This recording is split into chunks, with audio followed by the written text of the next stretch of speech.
Welcome back to another episode of the Find Food Freedom Podcast. This is your host, Sam Previtt, and I am so delighted that you are here. Can you believe it's already mid to end of December? That is insane. And I figured because of that, you're probably already thinking about the new year, or you might be like me, where you're like, I don't even know what day it is, so it really doesn't matter. I had to literally look before I hit record. So, I wanted to talk about New Year's resolutions, New Year's intentions, and honestly, just bring it back to the basics today of when it comes to walking away from dieting, food freedom, especially around this time of year when like the new year, new you bullshit gets really, really loud. I want to talk about what are some like reflective questions that you can think about, that you can center, that are going to help you kick off the new year on the right foot. And not that there's like a right or wrong foot. I just mean that for the expression, right? Of feeling grounded, feeling aligned to your most truest self. Um, because your girl here has done lots of New Year's resolutions, has done lots of dieting, and we can even talk about those and I can share those and we can giggle together about some of the past versions of myself. Um, Okay, so before we do that, I want to read off our Find Food Freedom win of the week. This was a DM I got. We had held a free masterclass a few weeks back, and I found this direct message after our class. And it reads as so. Hi, I found Find Food Freedom back on Instagram and have listened to podcasts for a while now, and I've been kind of silent with reacting to posts. But the class yesterday really made me want to strive for food freedom next year. I have been struggling for years with body image issues, dieting, negative self-talk, all all or nothing mentality, you name it. I came across your page maybe a year ago or so, and it has been so refreshing hearing your take on diet culture. My younger self really needed you. So I just wanted to say thank you for all that you do. And I want to, first of all, say thank you to that person who wrote that. But I also want to just validate, like, I think we have this expectation sometimes that we hear about intuitive eating or we hear about food freedom, and it's like, I should just get it, or I should be further along in my journey, or if we compare ourselves to other people. But I love like that message is such a like a great reminder of like there are people that follow along on our Find Food Freedom Instagram or TikTok for years before taking any type of action. And so I just want to validate wherever you're at in your journey. If you're like, I still have one foot in diet culture, or I'm still restricting, or I'm still counting calories, or I'm still like, it's okay. Stay curious, stay open-minded. And I'm just really happy that you're here. And I think that's the beauty of this is just like sharing the different perspectives, listening, learning, staying curious, and continuing to grow and evolve. And that's all we can do as humans. So really, really grateful for that Find Food Freedom win of the week and for all of our clients that we work with. And just a friendly reminder as we get in today's episode that we do take health insurance. It has been officially 1 year since we started taking health insurance, which is insane. I should pull the numbers. We've had like over, I think the last time I checked, it was over like 3,800 sessions this year with clients as a team, which is in fucking sane, incredible. So if you take, or excuse me, if you have health insurance, please get your benefits checked if you're looking for any one-on-one support. So you can do that by going to bit.ly/FFF insurance. You can click the link in the show notes. You can go to Instagram, you can go to TikTok, just click the link, get your insurance benefits checked. I can't say it enough. If you're looking for any help with your relationship with food, body image, genuinely improving your health, if you have lab values out of normal range, if you have a medical disease or condition that you need support with, our team would be honored to help you. Honored, truly. Can we also just have a moment of gratitude for the pause button on Zoom because your girl just had a sneezing fit. I think I just sneezed 6 times in a row. That was a world record for me. And I felt like my toddler because snot just came pouring out of my nose. And sorry, that's TMI, but it probably sounds like I am holding my nose shut while I'm recording this, like, like this. No, that's just how I sound. Don't know if it's allergies, don't know if it's a daycare bug. You never know when you have a toddler. But here we are. And thank God you didn't have to experience all of those sneezes with me, but I just felt inclined to tell you about it because I feel like I have PTSD from what just happened. Okay. So let's let's just jump into it, shall we? Um, I really want to get into New Year's reflections because as someone who has supported clients for years and years and years behind closed doors or virtual doors, New Year's is such a time of triggering diet culture bullshit. And honestly, we've seen a huge shift throughout the years of how companies have kind of altered their message to try to feel anti-diet and feel like it's non-diet, but really it's just fucking diet culture bullshit. But I feel like companies were the pendulum always swings with marketing, right? So like Noom for a while, Noom was going through that phase, like calling themselves anti-diet and saying it wasn't a diet. And now they're like, oh, fuck it. We're like the number one weight loss, blah, blah, blah. And it's like, okay, at least you're calling yourself what you are now. Like, fuck. But I think with Ozempic and Wegovy and all of these semaglutide medications that are on the market now, I think intentional weight loss is back with heavy air quotes. Like it's trendy again. I think when we went through, there was I want to say like a body positive movement that was very performative from a lot of companies, right? Like we saw a lot of ads with companies showing body sizes of all types, which was incredible. But it's because I truly think it's because it was like trendy at the time. And now we're seeing like the pendulum swing where like heroin chic and all of these things are back. And it's so discouraging. And just because the world that we live in and the society that is around us is fat phobic doesn't mean that we have to subscribe to it. And you don't have to chase intentional weight loss. I have so many people that DM me every day saying like I feel so discouraged because everybody around me is taking these weight loss medications and I feel like I should be doing it too. And I really want to make this episode very, how do I say this? Very helpful for you to reflect on why you're choosing whatever path you're choosing related to your relationships with food and body. So this is not me saying like you're not allowed to take intentional weight loss drugs and you shouldn't do it and here's why. I'm not trying to convince you of anything. I'm not trying to defend or convince or any of that bullshit. I'm just here to inspire you. I'm here to create curiosity. I'm here for you to have a safe space to reflect, and you get to make those decisions for yourself. But I do know, again, from just sitting with clients for years and years on end, that this time of year, people feel this immense pressure to lose weight, to make a change, right? Like to do something with the new year around the corner. And so I want to share with you, these are kind of over the years, I've crafted this not only for clients, but for myself of how to really set a tone for the new year because there's so much of that new year, new you bullshit out there. It's like, okay, we don't subscribe to that. So what do we subscribe to? And not like you have to subscribe to anything, but just how how do we reflect? So let's look at if we're looking this at this from like a relationship with food and body image lens. I'm going to ask you some questions and then I'm going to kind of prompt you from there. So this might be a really great time to pull out a journal, pull out your phone. Well, if you're listening to me on your phone, that's easy, but pull out like your notes app and write some of this down because then you can sit with this at any time. You could pause it right now and kind of go back and forth with me on the podcast, but or you can just write these questions down and then take some time later, like sit with a cup of tea or your favorite beverage, light a candle, get around some nice Christmas lights, like in a really calm environment and reflect on this. So the first question here is, how long have you dieted for? I think this is such an important question to think about.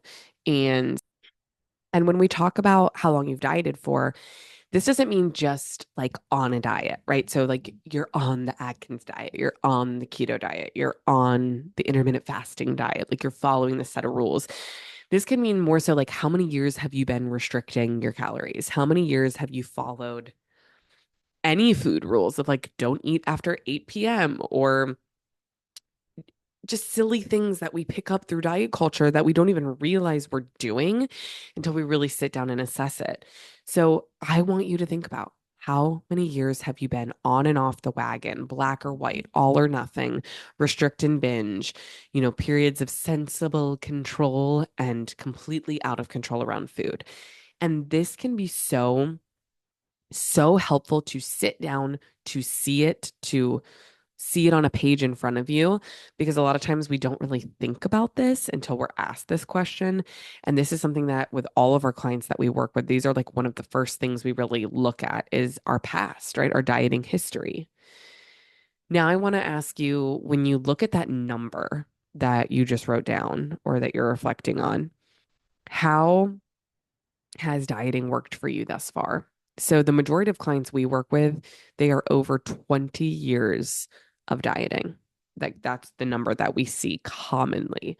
So I'm just going to use that one because that's the average of our clients usually when we pull all the numbers. But so let's say you could be 5, 10, 20, 30, 40, 50 years, whatever it is. But when you look at that 20 years of dieting, I'm just going to use that for example. How has dieting worked for you thus far? Has it gotten you what it's promised you? Do you feel satisfied by this dieting journey? And really, like, be honest with yourself. Like, has dieting gotten you what you've wanted? And often, if we look at that as a yes or no question, when we've done workshops, when we sit with clients individually, a lot of times the answer is absolutely not. Sometimes we'll get yes temporarily. So I will hear that. Well, people will be like, well, yes, dieting works temporarily, but it never works long term. And I want to validate that I think that's what's so attractive about dieting is when we set off to intentionally lose weight, because that's the goal of dieting, right? To shrink ourselves to lose weight, we get that quick fix. We get that like rush when we lose weight. And then other people start to notice. They're like, oh my God, girl, you look so good. Whatever you're doing, keep it up. You look so healthy. You look awesome. And that just fuels the diet flame. That just fans the flame. Like, keep going, keep going. Meanwhile, they have no idea what you're doing. They don't know if you have an eating disorder, if you have a medical disease or condition, if you're restricting yourself. They don't know, but they're complimenting you. So go back many moons ago. I did an episode called Complimenting Weight Loss is Not a Compliment, and I go deep into that conversation. But I think it's really important to recognize however many years you've been dieting, if it has not gotten you what it's promised you, why do we continue to do it? That is like $1 million question that I don't want you to just breeze over that with a simple answer. I want you to think about, okay, how many years have you dieted for? Has it gotten you what it's promised you long term? And if it hasn't, why do you continue to diet?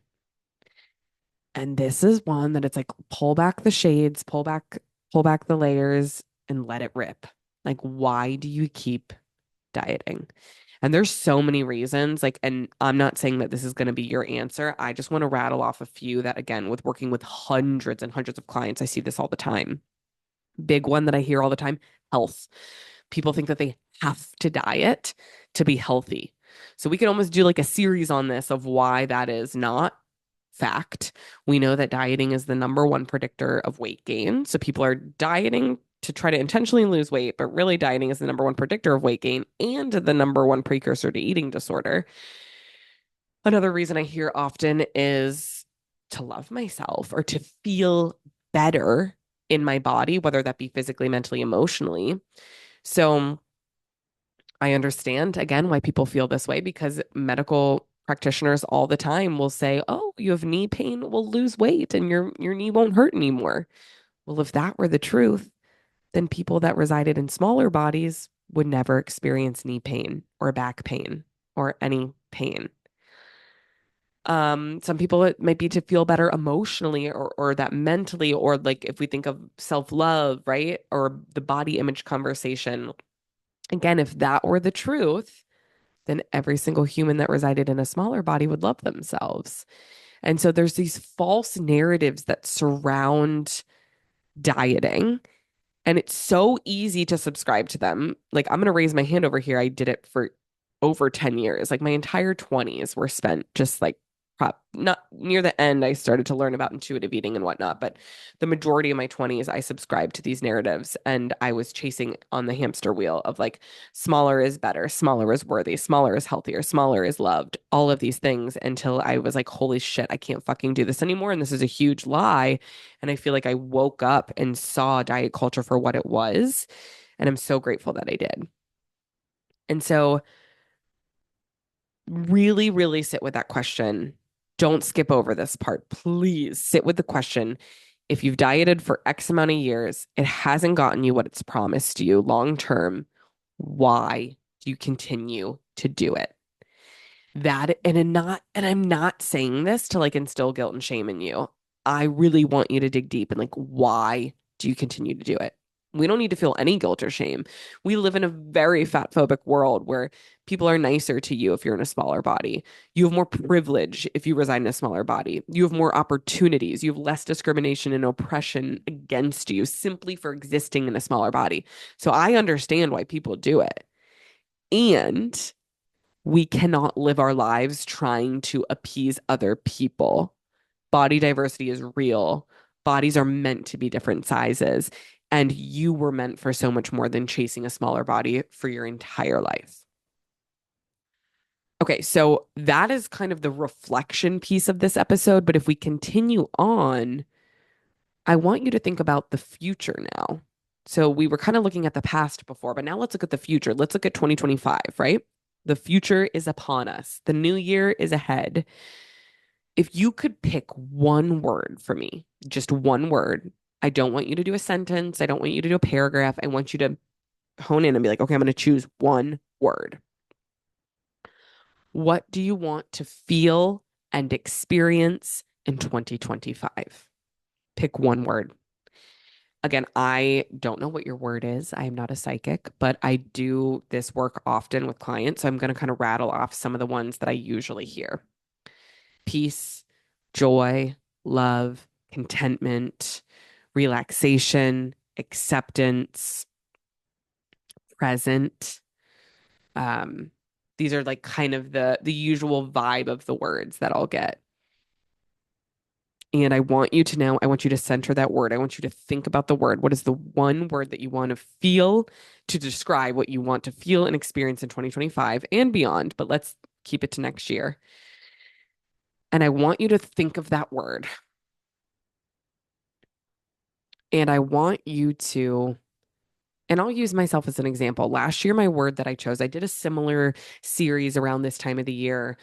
Um, as the new year approached. And I believe that the word I chose was contentment last year. I wanted to just be content. I feel like I'm always like thinking about the next thing or thinking about what needs to be done or like seeing how I could grow or change or be better. And I still struggle with that. But that was my word for 2024. This year, now that I have two girlies, I had my second child this year. I think the word I want to center is joy because kids bring such an innocent joy to the world. And if you, as a parent, and I'm going on a tangent of myself, and I promise I'll bring it back, but I'm thinking about myself right now, and I'm trying to use this as an example.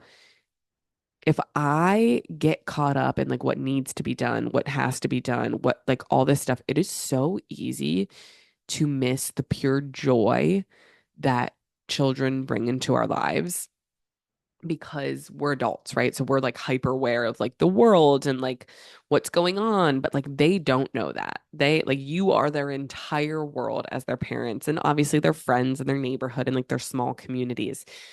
But I think like for me, I want to really lean into joy with the girls and capture the joy that they bring. And I do this already, but I think it's so easy to miss it when as adults we're like we can be physically present, right? But like mentally and emotionally we can be somewhere else.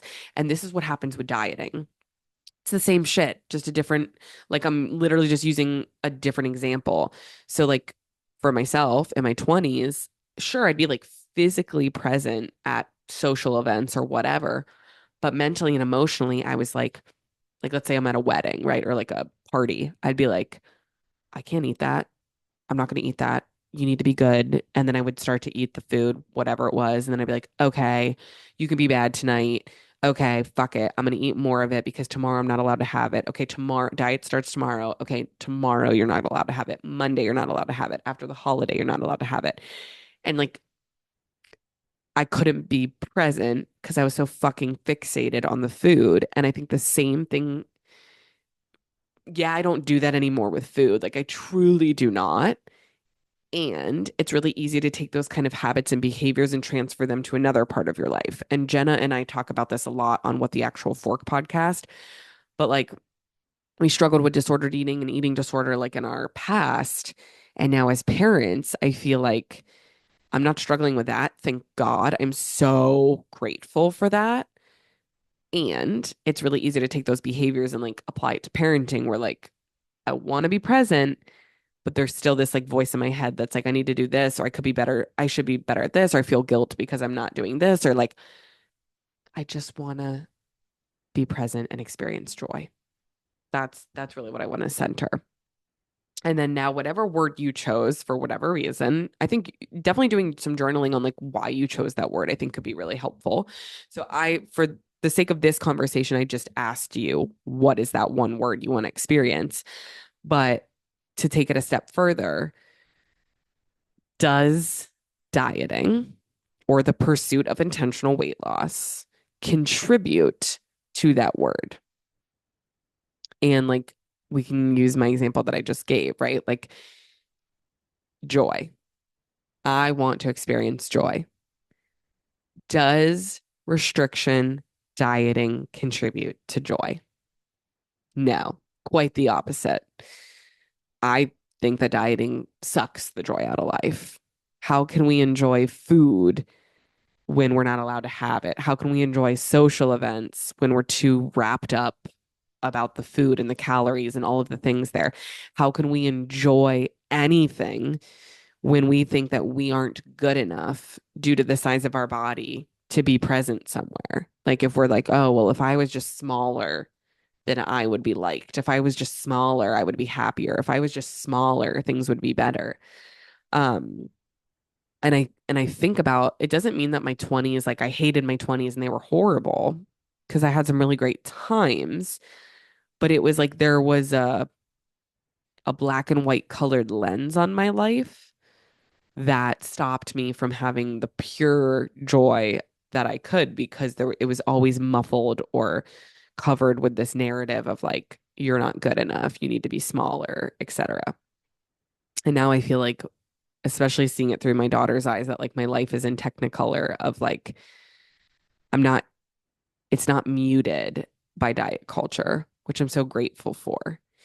And so that is another way we can take it. And I'm going to summarize all these at the end. So if you're like, okay, I want to do all of these, I'll summarize all the questions we talked about because I have them written on my iPad right here. And then the next thing, last thing here, these are all optional, obviously. But if you're looking at 2025 and you're like, okay, I'm usually a resolution girly, but I don't want to be a resolution girly this year because, in the past, it may have set you up for failure or made you feel guilt or shame.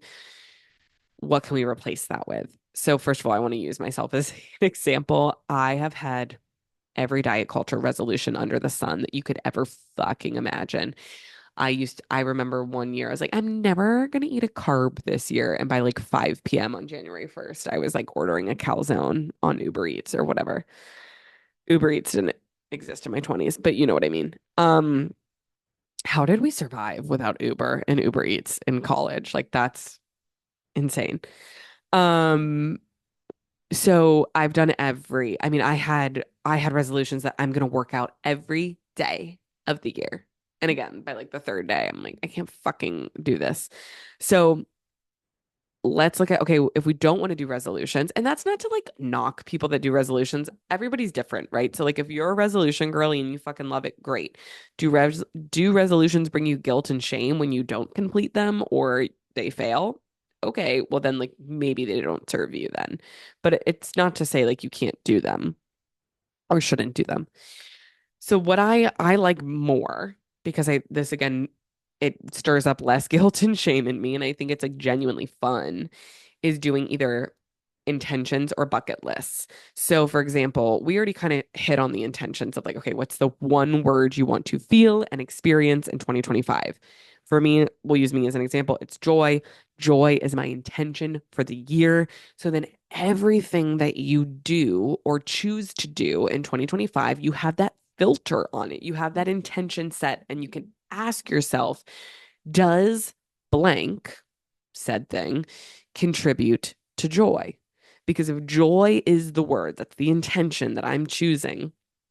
Okay, if we want to go do a family trip to the zoo, right? Does it does it bring me joy? If I want to sign up for a dance class or tennis lessons or whatever, does it bring me joy? And I think that these things are, this can like help you recognize, because I think diet culture has a really sneaky way of like putting its nails in you and like pulling you back in.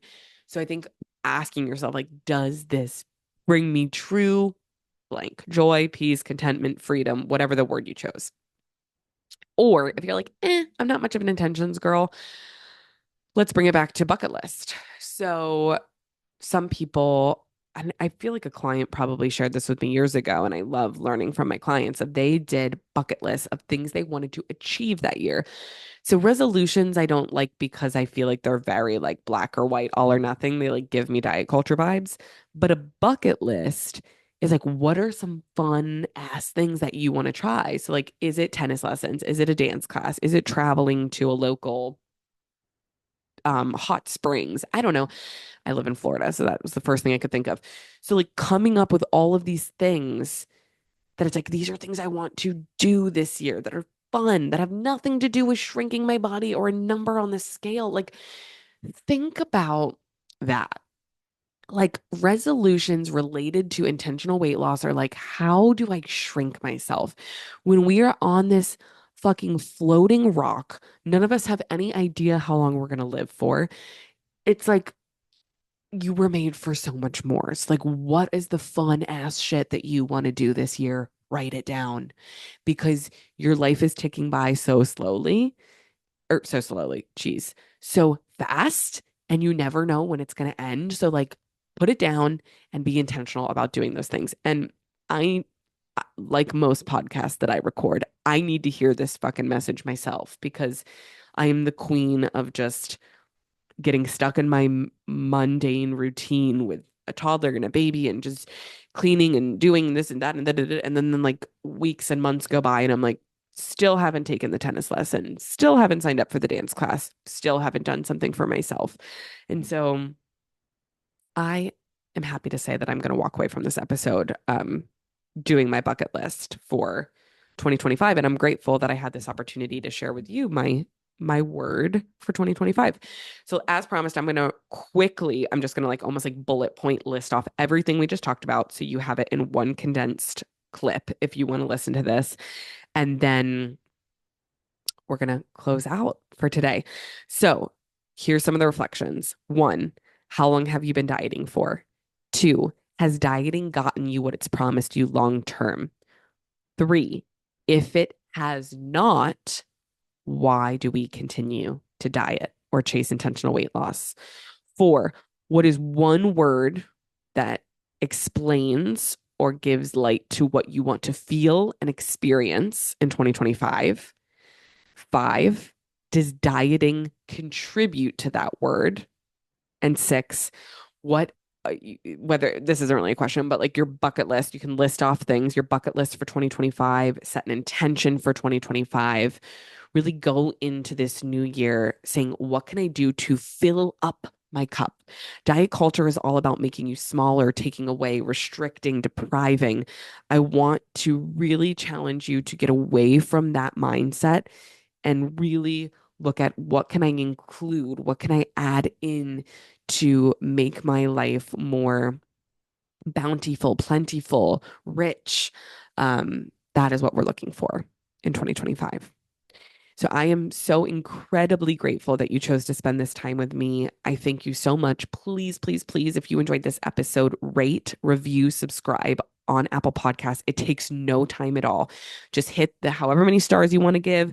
If you want to do a review, please do say what you liked about this episode or let me know what you want to hear more of. You can use the review as an opportunity to tell me what you want.